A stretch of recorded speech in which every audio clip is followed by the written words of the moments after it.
Sebelumnya membahas tentang pemasangan WordPress di localhost SAM sampai dengan desain aplikasi webnya menggunakan Elementor. Bagi yang ingin melihat video sebelumnya, silakan klik judul di bagian kanan atas pada video. Sebelumnya telah sampai pada pembuatan menu navigasi dan logo di Elementor. Sekarang melanjutkan pembuatan menu navigasi dan logo sampai dengan desain beranda dan halaman web perpustakaannya. Elementor itu sendiri adalah sebuah plugin WordPress yang memiliki kemampuan untuk mendesain dengan mudah, bahkan tanpa memerlukan pengetahuan coding sekalipun. Untuk versi gratisnya saja, sudah sangat baik bila dipadukan dengan plugin pendukung Elementor lainnya. Dengan berbagai macam fitur widget di dalamnya, kita diberikan keleluasaan untuk membuat situs web mulai dari yang sederhana hingga web yang memiliki kompleksitas yang sangat tinggi. Hanya dengan drag dan drop memungkinkan pengguna untuk merancang situs web dengan sempurna. Juga sangat kompatibel dengan sebagian besar tema atau plugin WordPress. Jadi kita mulai saja tutorialnya.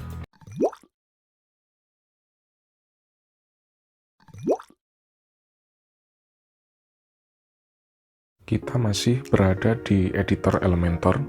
Pertama-tama kita klik pada bagian logo, lalu kita cari atau kita sisipkan gambar dari komputer kita. Sebagai contoh, kita pakai gambar yang ini, kita pilih saja.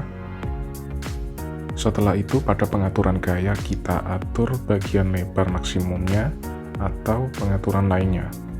Lalu kita coba untuk menambahkan teks di bagian bawahnya. Kita bisa edit teksnya sesuai kebutuhan kita, lalu perataannya kita pilih yang center. Kita juga bisa atur tag HTML-nya menjadi H5.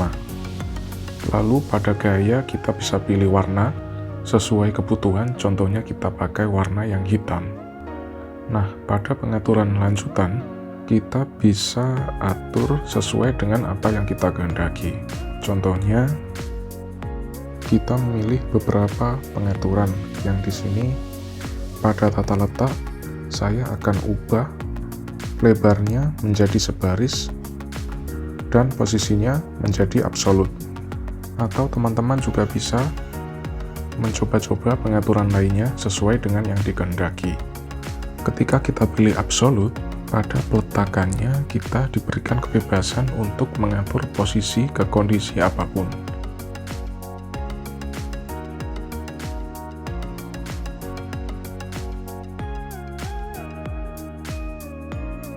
Contohnya kita bisa geser sesuai kehendak kita.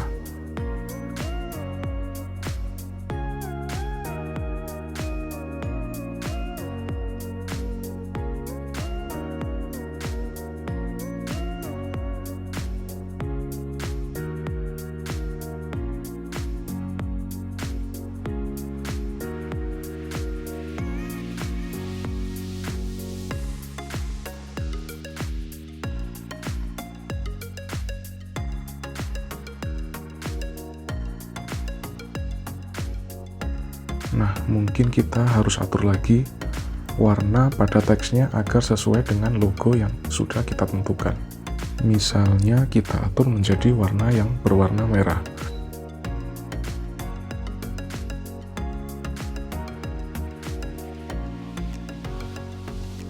Setelah itu baru bisa kita perbarui atau kita save agar tidak menjadi hilang.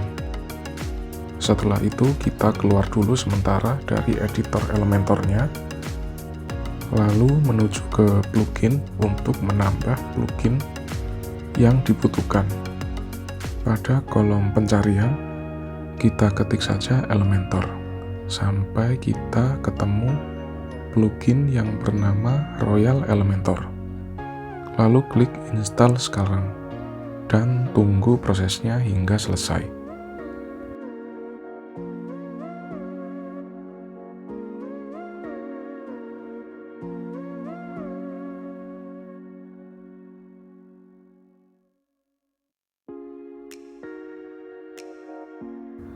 Setelah selesai, tinggal kita aktifkan saja pluginnya. Setelah itu akan arahkan ke halaman Royal Elementor-nya. Kita klik skip saja.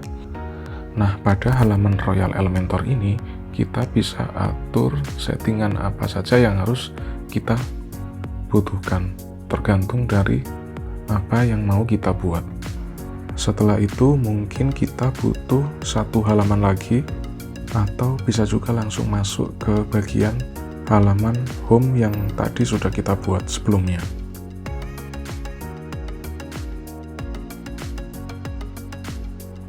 Setelah sampai di editor home, klik icon Royal Elementor yang ada pada bagian tengah editornya.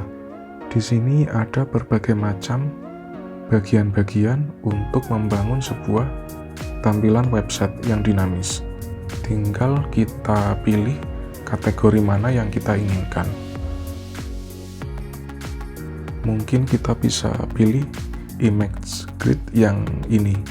Setelah itu kita klik saja insert dan tunggu sampai terpasang di halaman editor Elementornya. Buang beberapa bagian yang tidak diperlukan, lalu kita tambahkan widget gambar pada tempat yang sudah kita hapus tadi.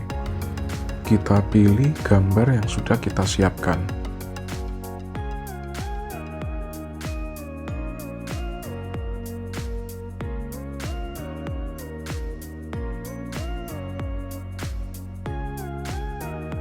Seperti biasa, pada bagian gaya kita bisa atur sesuai dengan apa yang kita inginkan.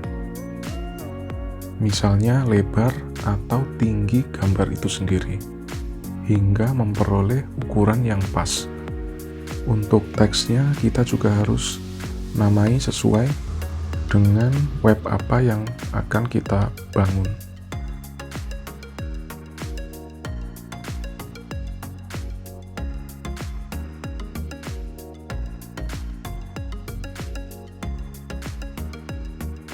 Tidak lupa kita namai juga tombolnya.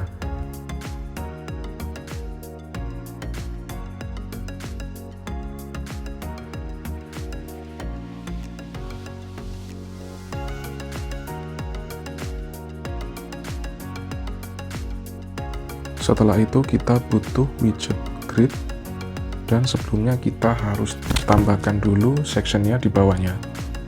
Dan kita pilih widget post grid tadi, lalu kita geser ke bagian section yang telah kita buat.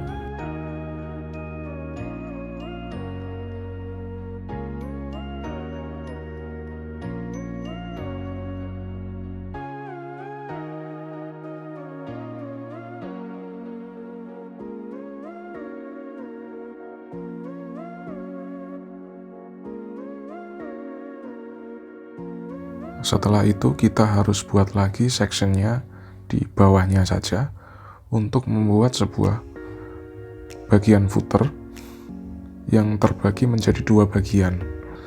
Kita atur tata letaknya sesuai dengan yang kita harapkan.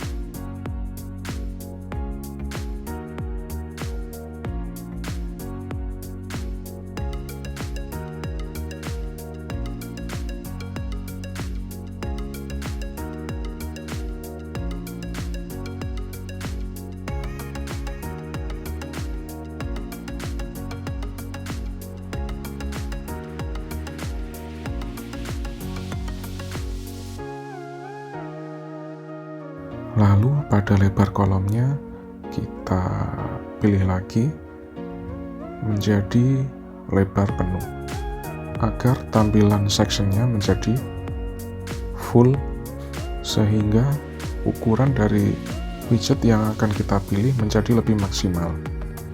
Setelah itu marginnya juga bisa kita atur agar jaraknya menjadi lebih tertata atau rapi, dengan cara masuk ke settingan lanjutan, lalu kita set marginnya sesuai dengan apa yang kita hendaki.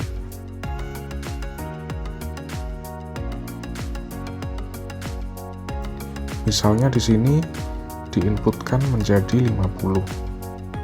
Setelah itu kita cari penyunting teksnya, lalu kita edit, baik itu teksnya ataupun tampilan seperti warna atau ukurannya.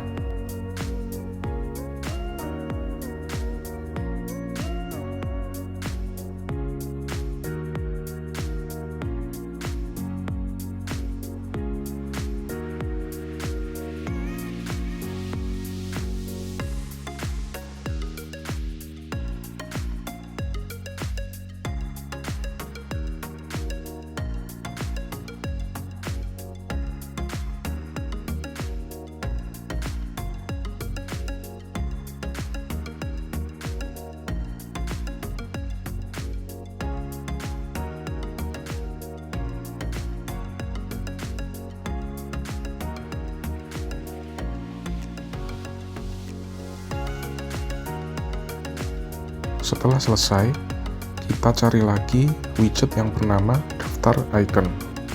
Untuk iconnya sendiri, kita bisa pilih sesuai dengan apa yang kita inginkan. Di sini ada berbagai macam icon yang bisa kita pilih.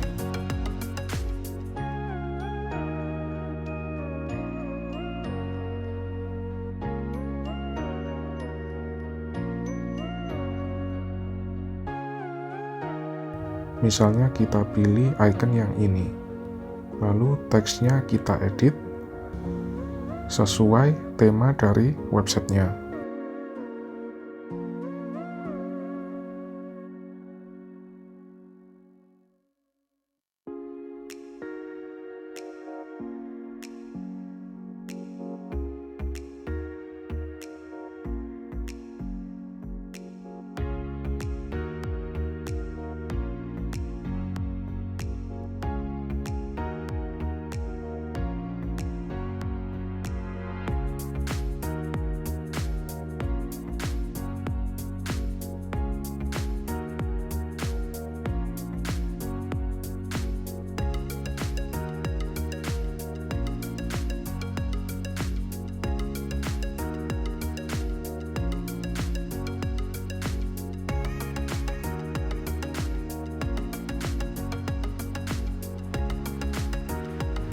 Tidak lupa semua ikonnya juga kita sejajarkan atau kita samakan. Untuk pewarnaannya juga harus kita sesuaikan.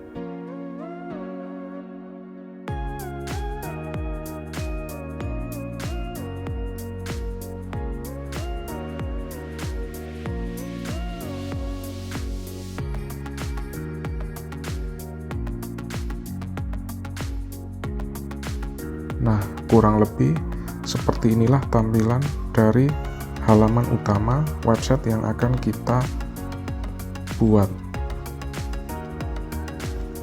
Jangan lupa kita simpan progres yang sudah kita buat.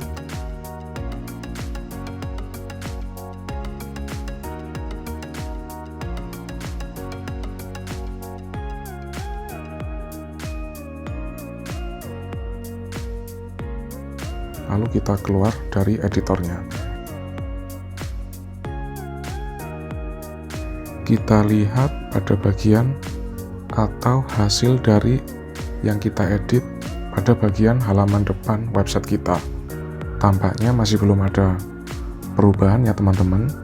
Jadi kita harus kembali lagi ke bagian admin dashboardnya. Lalu masuk ke bagian pengaturan dan pilih submenunya yaitu membaca.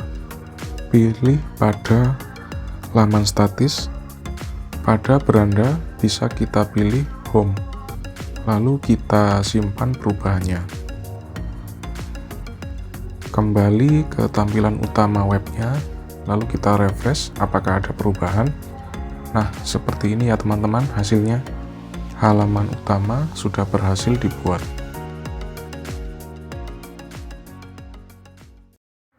Demikian video yang kita buat pada kali ini. Untuk kelanjutannya akan saya buat di video selanjutnya. Demikian, terima kasih.